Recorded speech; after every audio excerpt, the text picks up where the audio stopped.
What is going on, guys? So at the time of recording this, we're about maybe 4 days before the Isle of Armour DLC is going to drop on us. And I thought it would be a really good time to not look into the DLC right now, because obviously we're going to get all that information revealed in a few days, but to actually look into the future and a little bit to, you know, kind of speculate or have a look at some of the things that are being mentioned for Pokemon next year, so after the Crown Tundra, after all of that. Because there's obviously been a lot of speculation now lately that Gen 4 games are going to be released, you know, Gen 4 remakes. And while that is like something I would really like to, there's a few things that I kind of want to talk about. I want to look at some rumours. Obviously, if you don't want to be looking at these rumours or leaks, you know, click away from the video. I understand that everyone doesn't want to look at them, but I'm just going to go ahead and put a disclaimer out there that I'm not saying any of this stuff out there is real. You know, I've found this, I've seen it discussed by other people before, and I just want to kind of have a look at some of the stuff that I've seen, and most of it I don't believe is legit. It's more speculation more than anything else, but it kind of opens up that conversation as to, you know, what could happen, how could they do these Gen 4 remakes, you know, how are they going to handle things like the Pokédex, or how are they going to handle things like DLC and things like that. So that's the thing I want to be talking a little bit about. Obviously, I just want to also mention as well, my audio might not sound as good as it usually does. Basically, we've got a leak in the house and we've had to shut off half the power. Unfortunately, my house is not wired up very well, so I've lost the power at that side of the room and this side of the room, but the stuff in the middle seems to work. So I've got no lights at the back, my microphone isn't working, my mixer is completely off because that plug point, and I have no plug points or whatever, so it sounds not as good right now. I can't use this at all, so it's just kind of just over there. So let's go ahead and actually jump into something that was posted on I think 4chan, by the looks of it, like maybe just about a week ago. And A-Drive talks a little bit about this on his channel. Obviously, I'm not trying to like discount anything that he says, but it made me kind of think about, you know, what is going to come after Sword and Shield. Now, obviously, right now, most of us are enjoying Sword and Shield, you know, but obviously, it's also nice to think about what is going to come in the future. So I'm kind of going to be detailing this post, reading a few things off of it, and just kind of seeing what could or could not happen. Now, I'm just going to straight away go ahead and say is that I do not think that this post is not, like, I don't think this post is real. This post is just a fan that's trying to either spread misinformation or just doesn't realize, you know, either they're making a prediction. They haven't stated whether or not it's definitely definitely coming out. They just said a lot of the time, so I'm guessing they're just trying to spread misinformation.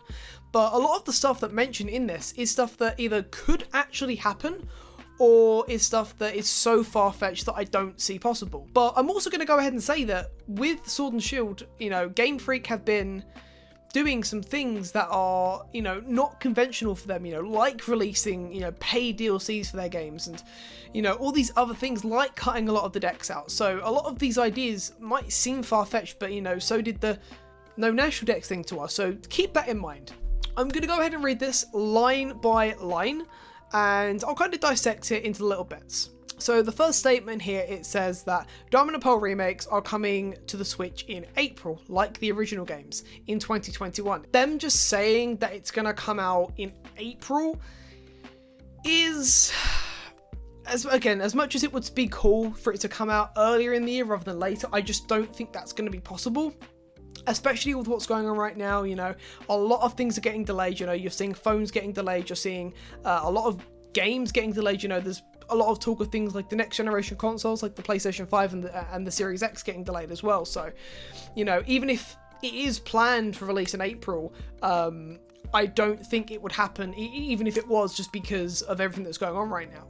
You know, we are most likely to see these DLCs, probably not the DLCs, but these releases, if they do come out next year, to be at the earliest, I want to say September. If they're gonna be trying to make it like the original, earlier September, but more likely going to be November.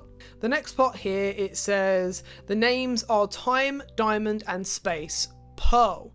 Now, while that definitely does sound really good, something for me at least doesn't seem quite right. It seems very much just like someone has just made it up, but obviously that makes sense because, you know, Dialga and Palkia being the Pokemon to control time and space, which obviously makes sense. Obviously, you know, makes a lot of space, makes a lot of sense in a way, but also I don't think that's the route that Game Freak will go down if they do.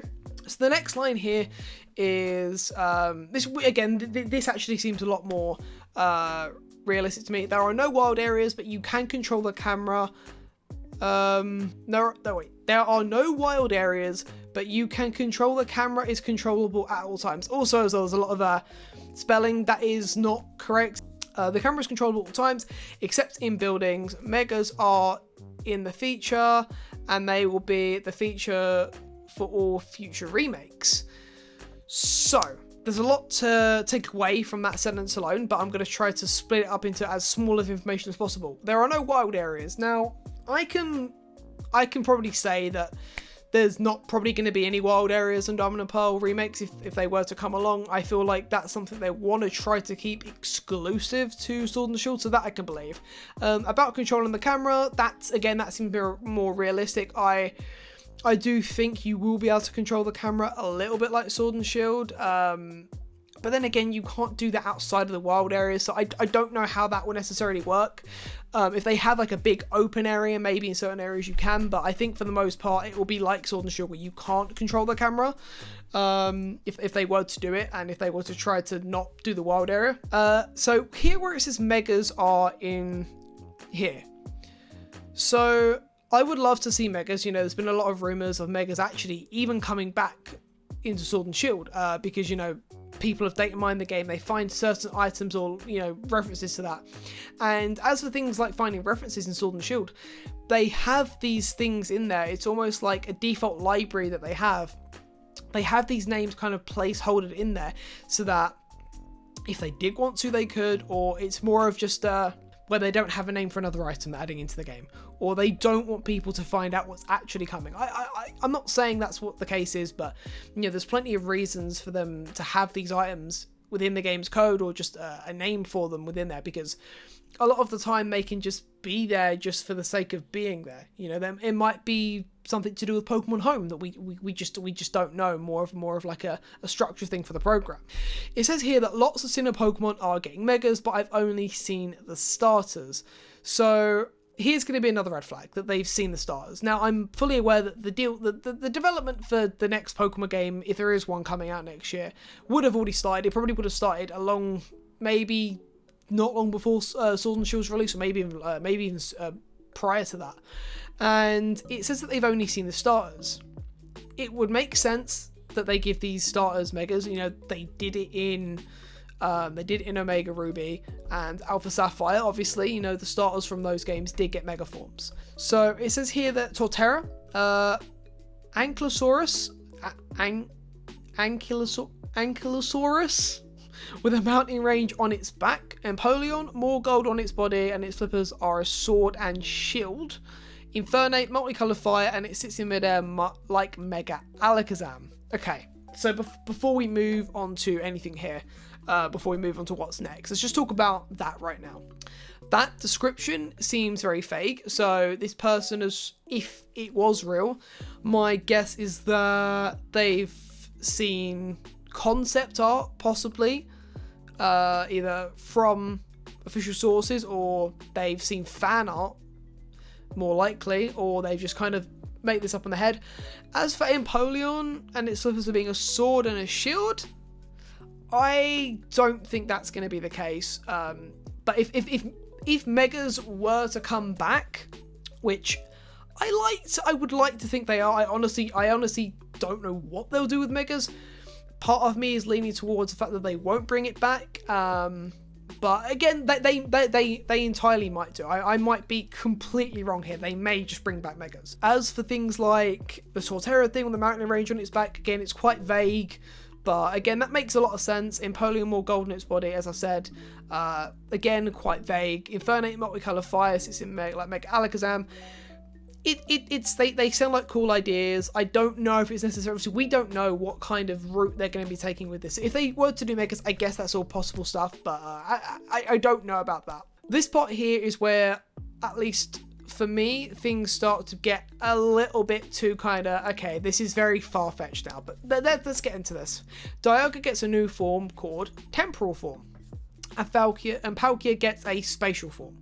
They are basically the same as primal forms, basically, with adamant/lustrous orbs acting as the source, much like in Omega Ruby, where you had the, I can't remember the name of them, but you know, got Groudon and Kyogre holding the items to make them kind of go into them.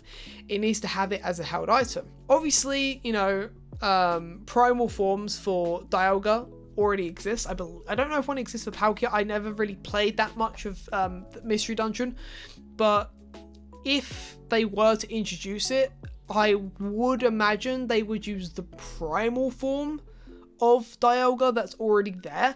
But if they want to kind of make it a mega rather than a primal form, so it's just a different type of mega evolution, maybe I could see that possible.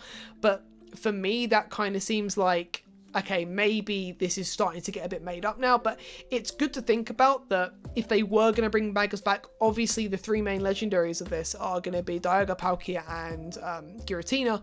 Obviously Arceus is in there as well, but we'll get into that in a little bit.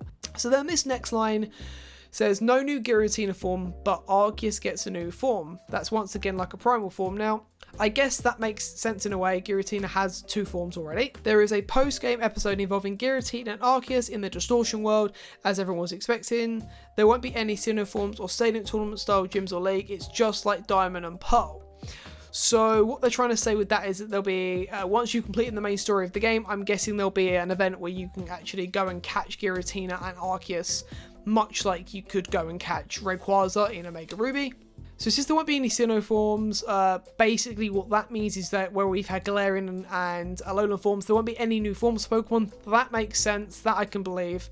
I don't think they would do that, or Stadium Tournament style gyms or league. Yeah, I reckon that with the gyms and stuff, they'll try to just keep it as vanilla as possible.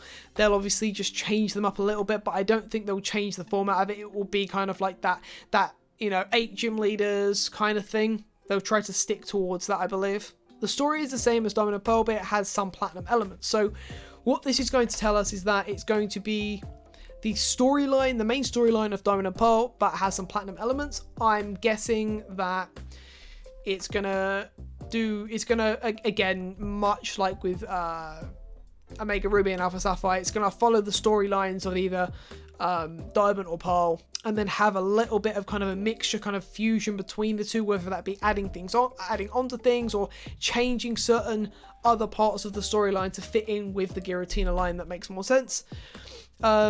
Next up, it says Palpark is replaced by Safari Zone, which uses Let's Go catching. The rest of Ares is traditional style catching, of course.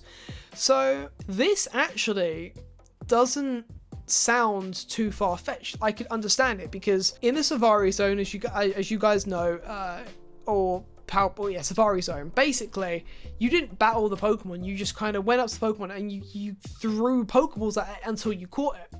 Obviously with Let's Go, that was the whole idea of it. You know, you didn't battle these wild Pokemon, you just threw Pokeballs at them. If they are doing something like this, something they would probably consider doing, because they wouldn't have to do too much work to it. It's one of those things where they'd have to polish it up, obviously, for the game a little bit, but it's like they could take that basic concept from somewhere. So that definitely makes a lot of sense. The main features for Diamond and Pearl are back, such as the underground and contest, except for the Battle Frontier and Villa, which would be added in one part of the DLC in the fall of 2021. This is another bit where I do think that this won't happen. I would like to think they wouldn't do DLC for this game, but because of the way that they're going with Sword and Shield, I'm not going to pass up on the idea that there will be no DLC, because realistically there will be DLC for this game if they do release it. As for the sort of things they're putting into it, I don't know if they'll do it like that. I think if they do DLC, it would be even just some other extended storylines that we already get from Diamond and Pearl, maybe something that was in the anime that wasn't in the game. I can't think of anything off the top of my head, but as far as the Battle Frontier goes, I don't think that will be a DLC thing, but it's an interesting thought. So this next part here is actually something which sounds really, really good and not too far-fetched to me. So Pokemon can follow you in all areas, and most of the National Dex is back in the base game.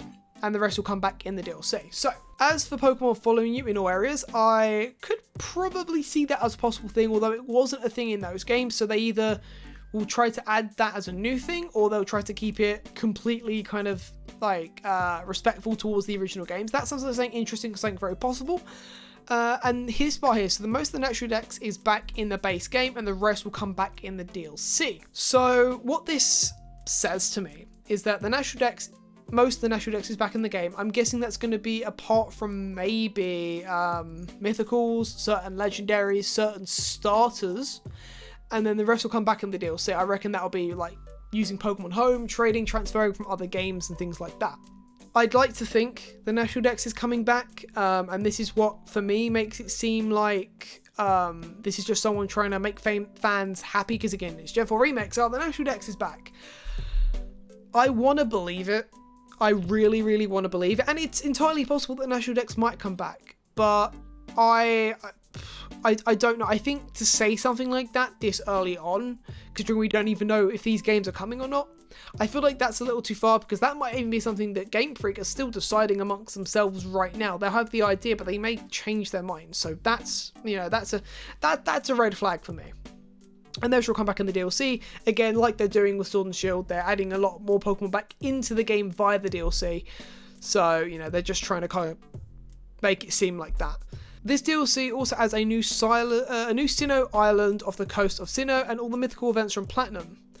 So what this means is things, I'm guessing, like Shaman, Darkrai, all these Pokemon are going to be obtainable via this. It's again, it's nice to think about adding onto Sinnoh, like adding a new island or a new location that's not part of the main map. That is entirely possible, and actually that's probably quite believable. Obviously, why they put it in here. It also adds something like the Pokemon World Tournament, where you can rebattle champions, gym leaders, and rivals from this game, as well as others. And it's a one-part DLC. It will cost $15. The map is the same as the originals. So they're saying here that there'll only be one DLC for these games, and it will be more of like an extension, a little bit of an extension, which, now that I'm thinking about it, now that I'm actually processing that information, actually doesn't seem too far-fetched. If it's just for like mythicals and like a little bit of extra thing, I can understand them doing it. $15, that's cheaper than the Isle of Armour and Crown Tundra. I don't know directly, because I don't live in the US, so I don't pay for things in dollars, so I can't really translate that perfectly. But, and the last part says the map is same as the originals. Yeah, I feel like the map's going to be pretty much identical to the originals, much like in Omega Ruby and Alpha Sapphire. They'll add a lot of things to it. I think they'll tweak things, maybe change things a little bit, but that's about right. So, I know I've spent a lot of time actually talking about just this post in general, but what I wanted to kind of get from that is all these possible avenues that they could go down with it. Now, obviously, no one right now knows, apart from Game Freak themselves, what is happening with Pokemon after Crown Tundra and in 2021. But there are definitely a lot of things in here that could happen, as for things like adding a DLC or forms of Diagram Palkia. They are possible, not maybe in the way that they've mentioned it here, but they are definitely possible things. A lot of things like the Safari Zone being replaced with Let's Go Catching, well, I don't think it'll happen. It's definitely a possible thing, and it's not too far-fetched. The only thing that, for me, doesn't really stand out are things like the Megas. I don't think Megas will be a feature or the main feature of this remake. If they do, I'll be surprised. I won't be disappointed, but I just don't think that's the way they'll go with it. As for it launching in April, I'm just going to straight up say I just don't think that's going to happen. Obviously, prove me wrong, but by now we would have had some form of at least announcement of these. These games will not be coming out until winter, like fall winter time, I don't think, at least. But yeah, it's an interesting concept for me. I do actually think that Gen 4 remakes next year will be cool. Do I think they're going to come or not? I don't know. I feel like now is probably more of a fitting time than it ever has been to release Gen 4 remakes, especially after Sword and Shield and everything like that. So it's an interesting thing to think of. But yeah, I mean, guys, let me know in the comments below what you think. I just wanted to kind of share this and share my thoughts on it. I think that it's safe to say that this post right here isn't real, but it does raise some important questions to ask ourselves about possible Gen 4 remakes next year. Thank you guys so much for watching. If you enjoyed the video, don't forget to rate, comment, and subscribe below. I will see you guys on my Twitch channel, link in description, when the DLC drops on Wednesday. I'm a guess Wednesday. Wednesday, yes, on Wednesday. I'm going to be maybe streaming it, providing that my power problem is fixed by then. So, yeah guys, see you in another video. Peace out.